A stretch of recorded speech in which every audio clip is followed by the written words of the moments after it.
What's up, everyone? I'm your host, Dan the Human. With me, as always, Evie the Deer.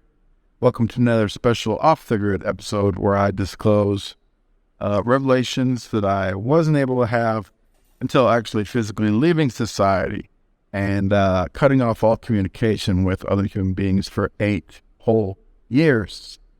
Today on Think About It, we're talking about looting and rioting and how society has made you believe that this is some kind of evil, horrible act, when it's actually quite humane. Think about it.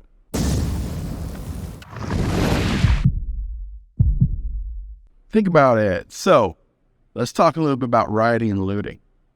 Before I get into this, if you don't know my background, I made a lot of money at a very young age in my life.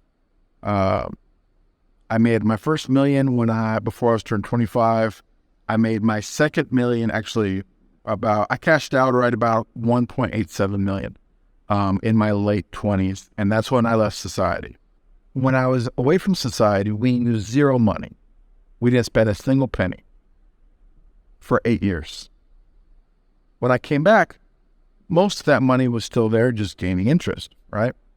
What I wanted to do was form my own nonprofit and go around the world providing second response relief to victims of natural and man-made catastrophes and crises. Things like war-torn areas, hurricanes, tornadoes, forest fires, flooding, economic collapse, government collapse.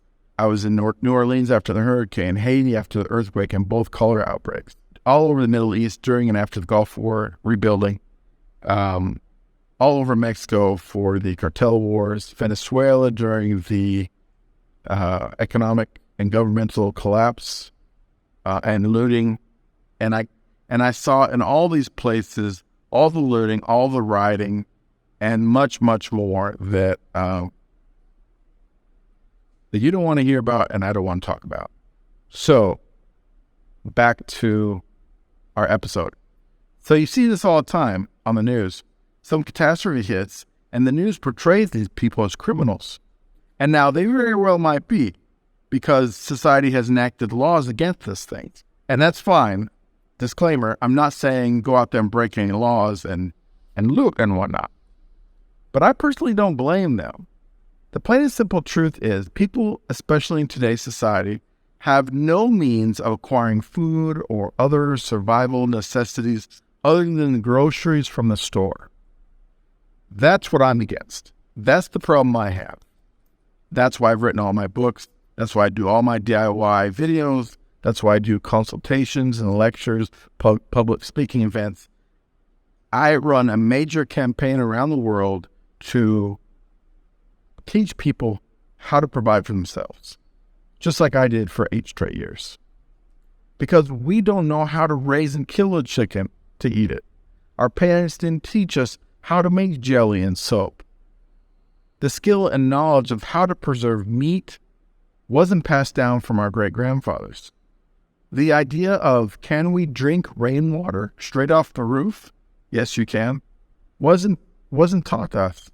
So when catastrophes like these strike and the stores themselves close, or at least the credit card machines stop working because the power's out, how do you expect hundreds, thousands, maybe hundreds of thousands of people to survive? Do you really expect them just to sit in their house with their arms folded, not do anything to feed their starving children? I know my family's health and my family's safety takes precedent over laws. Sorry. When society breaks down and there's no ambulance service and there's no police service, and there's no stores providing us with the foods that they promised to provide us for, do you expect people to honestly just accept starvation so as to not break any laws or to respect personal property? We've created a system where these people are 100% dependent on grocery stores for food. If all the grocery stores in the area stop providing for that food because of a small thing like a power outage or as a larger scale thing like a hurricane or flooding, these people still need to eat. These people need to survive. You can't expect them to respect terms like looting and theft and stealing and breaking and entering when their children are hungry. Think about it. Again, as always, do not believe anything you're told. Think for yourself, people. Question everything. Help us stop sentient enslavement by hitting the subscription and like buttons below. If you like what we're doing and you want to see more, give us a thumbs up so you get the alerts. Think about it.